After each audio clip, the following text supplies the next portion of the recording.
ऐसा करूंगा।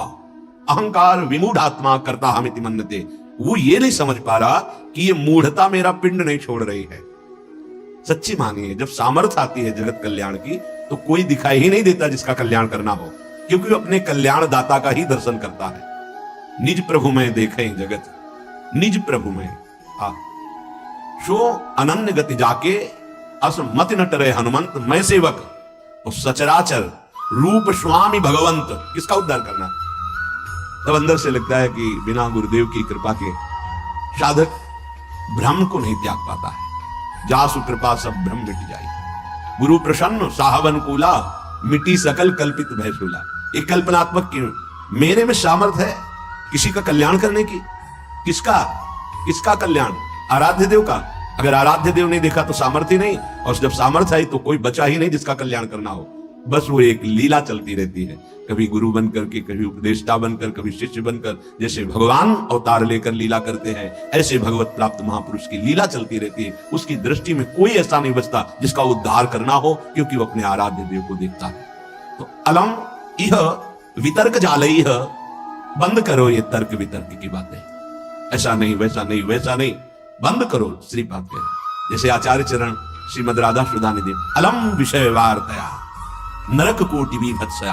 बंद करो ये संसार की वार्ता, ये तुम्हारे को नरक प्रदान करने वाली, ये बुरा, ये भला, ये उत्तम, ये अधम, ये दृष्टि माया देती है, भक्ति नहीं देती। भक्ति तो देती है दृष्टि जड़ चेतन जग जीव जत सकल राम मैं जान। ये भक्ति की दृष्टि होती है, ये माया की दृष्टि है। ये अधम है, ये उत्तम है, ये गुणवान है, ये गुण रहित है, ये सब मायामय, ये विषमता है। और उपासक भक्ति के प्रभाव से जीत विषम संसार कीर्ति जग विस्तार है। इस संसार की विषमता से मुक्त होकर वो सम हो जाता है, समदर्शी। तभी समस्त कामनाओं का नाश हो जाता है, क्योंकि कुछ बचा नहीं भोगने योग्य, तो कामना किसकी? सब कुछ आराध्य देव, ऐसा अनुभव हो जाता है। तभी समदर्शी, इच्छा कछु नहीं। तो अलम इह वितर्क जालई, बंद करो ये तर्क वितर्क वाद विवाद का जाल। क्या करना है? बोले सहसई वाछिद्य मोह जालानी। तुम्हारे हृदय में ये जो मोह जाल माया ने फैलाकर तुम्हें बांध लिया, ये अपने, ये पराये, ये मैं कर सकता हूं, ये मैं करूंगा, ये मैंने किया, ये तुम्हें अज्ञान अविद्या का जाल बांध चुका है। तुम इसे सहसा काट नहीं सकते हो। सीधा वृंदावन आओ और भगवत प्रेमी महात्माओं का संग करो, तो तुम्हारे हृदय का ये मोह जाल नष्ट हो जाएगा। बिनु सत्संग विवेक न होई, राम कृपा बिनु सुलभ न सोई। होए विवेक तो मोह भ्रम भागा। सत्संग से विवेक और विवेक से मोह जाल का नाश। मान लो, गुरु के वचनों पर अटल विश्वास कर लो, सब बात बन जाए। तर्क वितर्क की जरूरत नहीं है। ये भाव का विषय है, विश्वास का विषय है, प्रबल श्रद्धा का विषय है। अगर मान लो तो निहाल हो जाओगे, खुद देख लेना। गुरु के वचन अटल करे मानो, साधु समागम कीजे। संत समागम से जब तुम्हारा हृदय पवित्र होगा, तब क्रमशः उत्थान होता है या सीधे उत्थान, ये तो आराध्य देव जाने कि क्रमशः उत्थान कराते हैं या सीधे स्थिति प्रदान करते हैं, ये उनके ऊपर है। वो किसी पतित को सीधे महान जीवन मुक्त बना सकते हैं। लोगों की धारणाएं होती, जैसे किसी से कोई गलती हो गई तो जीवन भर इस बात को देखते हैं कि ये वही है जिसने वो गलती की थी। नहीं, कल गलती हुई थी, आज आराध्य देव की कृपा हो गई तो जीवन मुक्त हो जाएगा वो। इसीलिए कभी किसी की गलती को देखकर सदैव उसे दोषी नहीं मानना चाहिए। क्यों? क्योंकि ये फिसलन का मार्ग है, किसी से भी फिसलन हो सकती है। इसका मतलब वो गिरा ही पड़ा रहेगा ऐसा नहीं। गुरु कृपा पात्र, हरि कृपा पात्र ऐसे नहीं होते। एक बार पूज्य श्री मामा जी बक्सर वाले, उनसे एकांत में प्रश्न किया कि शरणागत गिर क्यों जाता है? जब भगवान का शरणागत है, भगवान के वचन है, करो सदा तिन कह रखवारी, जिम बालक राखे महतारी, तो वो गिर कैसे गया? शरणागत गिर क्यों जाता है? बोले शरणागत है वो का पक्का। तो बोले फिर वो बॉल है खिलाड़ी के हाथ का, वो गिरा नहीं है, वो नीचे पटका गया है, तो गिरना ही तो हुआ ना। बोले नहीं नहीं नहीं, जब खिलाड़ी अपने हाथ का गेंद नीचे मारता है तो नीचे फेंकने के लिए नहीं, लक्ष्य चूमने के लिए। नीचे ऐसे पटका मारा कि अपने लक्ष्य पे पहुंच गया। एकदम हृदय शीतल हो गया। तो लगा कि बिना संत समागम के समाधान हो ही नहीं सकता। कौन? ये एक साधारण उदाहरण और असाधारण प्रसन्नता प्राप्त हुई, हृदय प्रफुल्लित हो गया। तो जब साधारण के हृदय में रहता है, अगर किसी साधक से गलती हो गई तो जीवन भर उस गलती को याद करके उसके चेहरे पर देखता है, ये वही है जिसने गलती की थी। नहीं, ये वो नहीं है जिसने गलती की थी। जो गलती की थी वो एक वृत्ति थी, और ईश्वर ने, आराध्य देव ने उसे ऐसी स्थिति प्रदान कर दी। अपिचेत सुदुराचारो, भगवान के शब्द जरा गौर से सुनिए, कह रहे अपिचेत सुदुराचारो भजते माम अनन्य भाग साधुरेव सम्मंतव्या। मानो ये साधु है, साधु को कभी कहा नहीं जाता कि इसे मानो साधु है। वो साधु नहीं था, उसने दुराचार किया सांगोपांग, अब उसने मेरी शरण ले ली, मैं बनाऊंगा साधु, अब उसे साधु मानो, मेरी आज्ञा है। साधुरेव सम्मंतव्या सम्यक व्यवसिता ऐसा, क्योंकि उसने निश्चय कर लिया कि भगवान के सिवा मेरा कोई साथ देने वाला नहीं, मेरा कोई उद्धार करने वाला नहीं, उसको मैं साधु बनाऊंगा। और बना दिया, बड़े बड़े हिंसकों को ब्रह्म ऋषि बना दिया। इसीलिए कभी किसी उपासक पर अगर कहीं कोई त्रुटि हो जाती है तो जीवन भर के लिए लांछन शब्द न देखे, नहीं, पता नहीं हरि कब कृपा कर दे और उसको एक विषय से एक महान योगी बना दे। बस यही हम प्रार्थना करते हैं सबसे, ये संसार है, बख्शता किसी को नहीं। अगर त्रुटि हो गई, ना भी त्रुटि हो तो जाल में फंसा करके नीचा दिखाने के लिए त्रुटि साबित कर दी जाती है, ये माया है। इसलिए किसी को अपना मित्र नहीं और किसी को अपना शत्रु नहीं, एकमात्र मित्र प्रभु श्री हरि और शत्रु एकमात्र मेरा दुर्वासना से भरा हुआ मन। इससे बड़ा कोई दुश्मन नहीं। हम सदैव मन पर शत्रुवत व्यवहार रखे, ये दुष्ट कभी भी फंसा सकता है, और मेरा सच्चा मित्र एकमात्र हरि, इससे बड़ा कोई मित्र नहीं। हमारी अटल विश्वास स्थिति गुरु के वचनों पर होनी चाहिए। प्रभु देखा है, जब आपने स्वीकार नहीं किया था ना, तो देखा है, गोस्वामी जी कह रहे हैं, जब सम्राट अकबर ने ताज उतार कर चरणों में रखकर प्रणाम करके जब वापस गया तो गोस्वामी जी की आंखों में आंसू आ गए। तो निज जनों ने पूछा, सम्राट ने ताज रख दिया इसलिए आंसू आ गए आनंद के? बोले नहीं, जब तुलसी राम का नहीं था तब कौरा कौरा के लिए भटक रहा।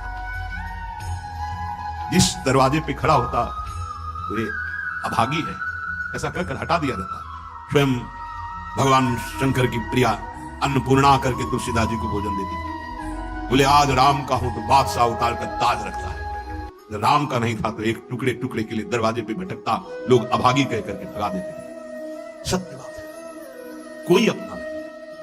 आप लोगों की स्वार्थ की परस्पर पूर्ति हो रही, इसलिए आपको लग रहा है कि मेरा भाई, मेरा मित्र, मेरे मेरे अमुक अमुक अमुक। और जीवन में देखा गया, जब किसी के स्वार्थ लायक नहीं तो किसी ने नहीं कहा कि तू मेरा, किसी ने नहीं।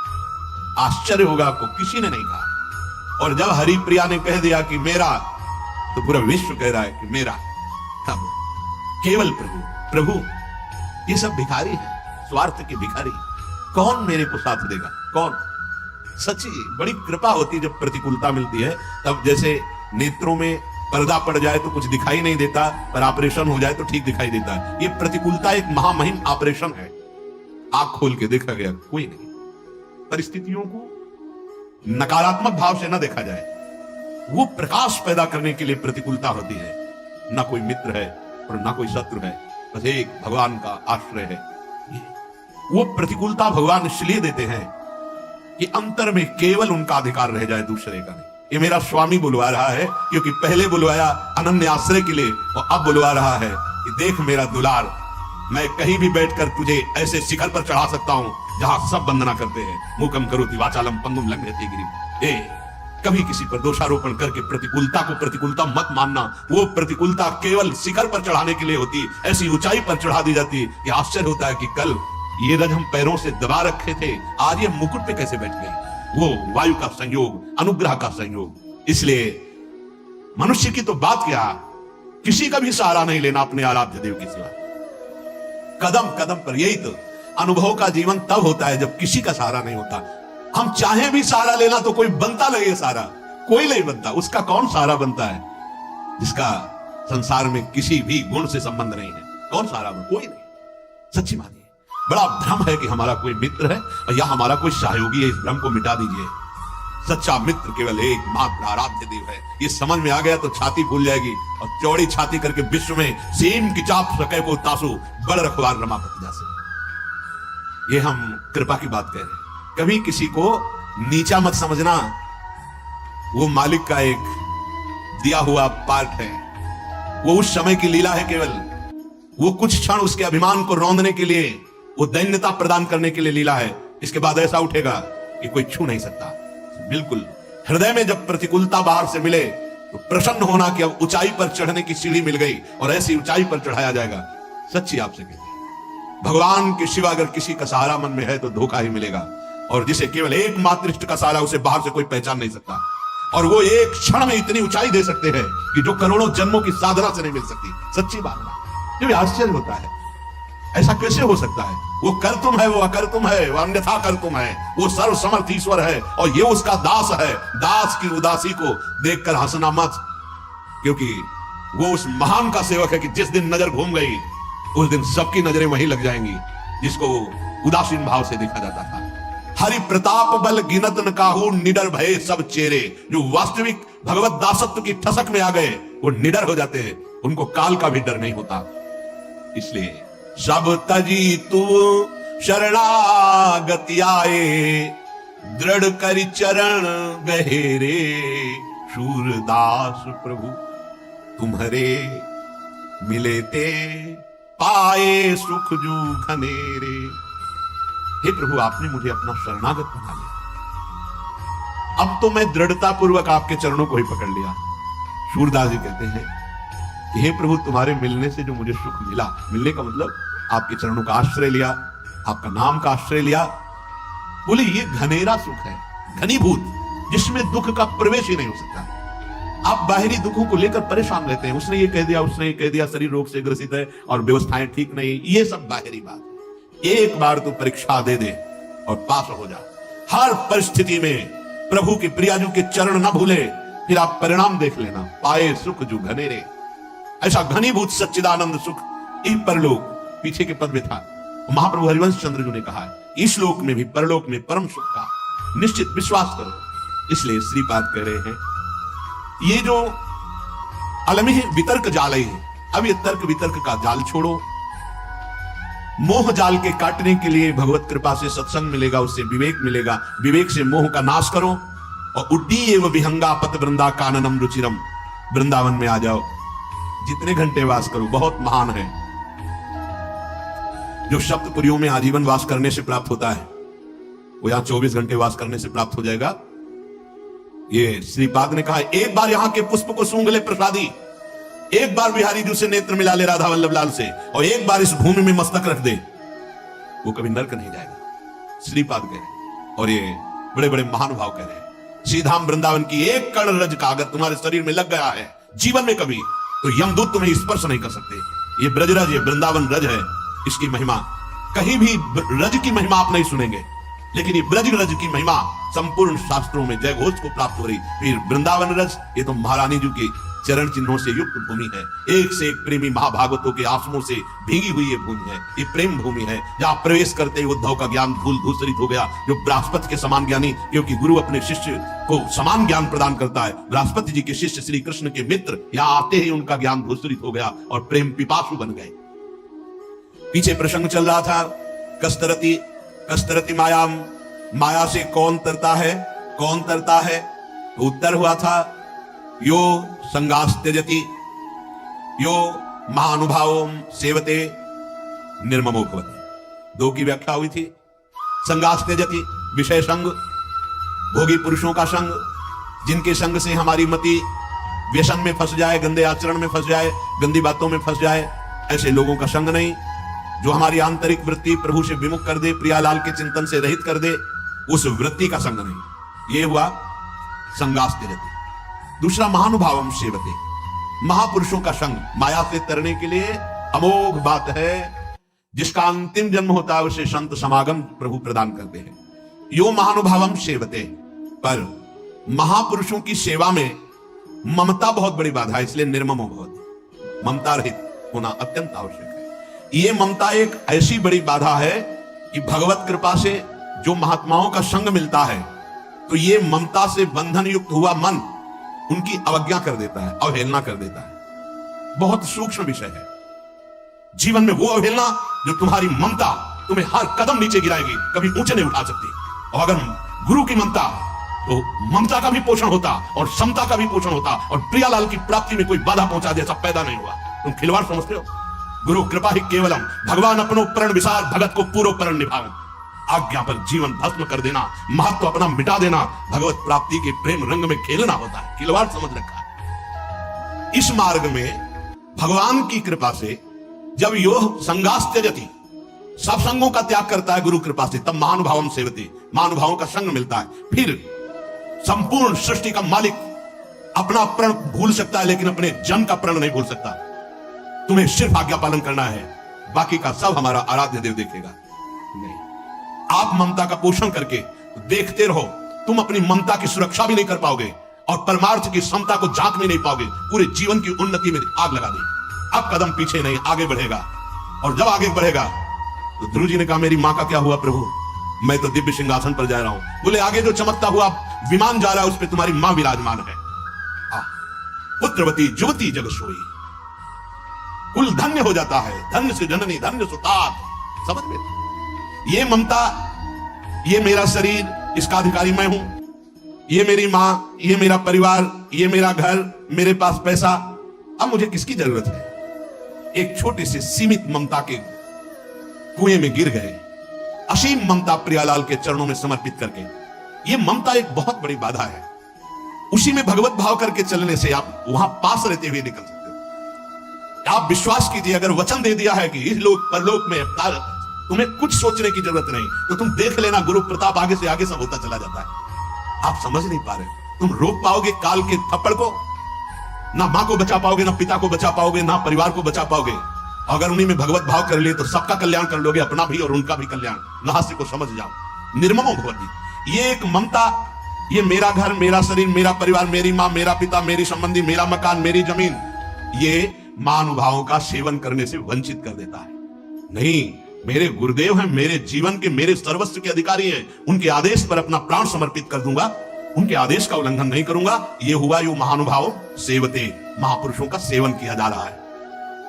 ये जो माया का बंधन है, इसे गुरुदेव की कृपा कटाक्ष से काटा जाता है। और सही पूछो तो काटना नहीं है, प्रकाश हुआ कि तुमने देख लिया कि कभी बंधा हुआ ही नहीं था। अगर वो गुरु कृपा का प्रकाश ना हो तो चाहे शिव बिरंच सम होई, गुरु बिन भवनिधि तरे न कोई। जब आप सतमार्ग में चलते हैं तो कुसंगी जनों का संग दे दिया जाता है। फसल अभी उग रही है, जब फसल काटने का समय आएगा तब शायद तुम देखने लायक नहीं रहोगे और कोई समझ नहीं पाएगा कि फसल क्या। फसल तो शुरू हो गई उगना, प्रतिकूलता की फसल तो शुरू हो गई। अब ऐसी प्रतिकूलता जीवन में आएगी कि फिर तुम्हें त्राहिमाम बोलकर, क्यों? शरणागत का कभी नाश नहीं हो सकता, इसलिए तुम्हारा भी नाश नहीं होगा। तुम्हें लौट करके फिर उसी गली पे चलना होगा। ये भगवत मार्ग का पथिक है, क्योंकि तू भूला हुआ है पर वो भूला हुआ नहीं है। उसे भूल सुधारना आता है। भाग तू कितना भागेगा? जहां भागेगा, एक टांग बढ़ाई मेरे मालिक ने तो ब्रह्मलोक तक छोटा पड़ गया। भाग कितना भागेगा? उसी चरणों के पास ही तुम्हें घसीट के लाएंगे जहां से भागा है। लेकिन समय बर्बाद होगा। तुम्हारे सामने ऐसी परिस्थितियां पैदा होंगी कि त्राहिमाम बोलना पड़ेगा। मत देखो कि वो मौज में है, मौज में नहीं है। अधर्म और अवज्ञा करने वाला कभी उन्नति को प्राप्त नहीं होता। उसकी उन्नति अवनति का मूल कारण बनेगी। इसके रहस्य को समझिए। ममता के बंधन में बंधा हुआ उपासक महापुरुषों का अपमान कर देता है। सत्संग और संतों की सेवा रूपी दिव्य ज्ञान मणि के प्रकाश में वो देख पाता है कि मैं कभी बंधा हुआ ही नहीं था, जीवन मुक्त होता है। पर वो मणि प्रकाश उसी के हृदय में होता है, ज्ञान मणि का प्रकाश, जो ममता के बंधन से रहित होता है। ममता एक अंधकारमयी रात्रि है जिसमें दिखाई ही नहीं देता मुझे क्या करना चाहिए। अंधकार में पहले सत्संग में जाने के लिए भगवान ने थोड़ी ममता कम की, फिर इसके बाद उसे छोड़ दिया। सिद्धांत देखो, अब तुम ममता रहित होकर दिखाओ। पहले सत्संग में, साधु संग में जाने के लिए भगवान ने कृपा की, साधु में लाया और ममता को कम किया, ममता के दबाव को कम किया। और जे ही तुम चले तो भगवान ने छोड़ दिया। जैसे छोटा बच्चे को मां चलाती है, ऐसे जब वो लड़खड़ा के चलता है तो गिरने ना पावे, और जब वो चलने लगा तो हट गई। अब चल के दिखा। फिर जो ममता का रंग चढ़ा फिर वो नष्ट कर देता है। क्यों? क्योंकि वो ये ध्यान नहीं दे पाया कि असली मेरी मां कौन है, असली में मुझे प्यार करने वाला कौन है। वो किशोरी जी वात्सल्यमयी, वो लाडली जो करुणामयी, उनको भूल गया।